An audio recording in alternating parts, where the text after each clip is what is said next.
Are you seeing unable to install when you're trying to reinstall apps on your iPhone 8 Plus? No worries, guys.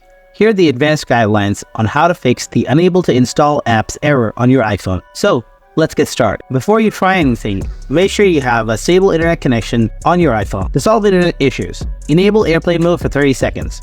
After that, turn it off. Or you can switch your network Wi-Fi to mobile data or mobile data to Wi-Fi. Solution 2. Log out and log in Apple ID. Make sure you logged out of your Apple ID by going to Settings. Scroll down, tap Log Out.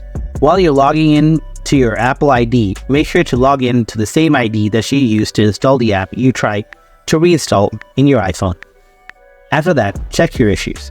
Solution 3. Enable Offload Unused Apps. Go to Settings, scroll down, tap App Store.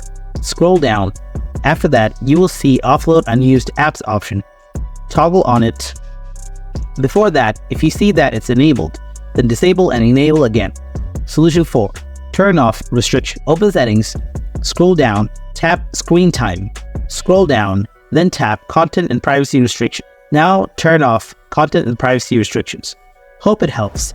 If you have anything to ask, then please ask me in the comment section below. And if you found this video helpful, then please drop a like and don't forget to subscribe to our channel. Thanks for watching.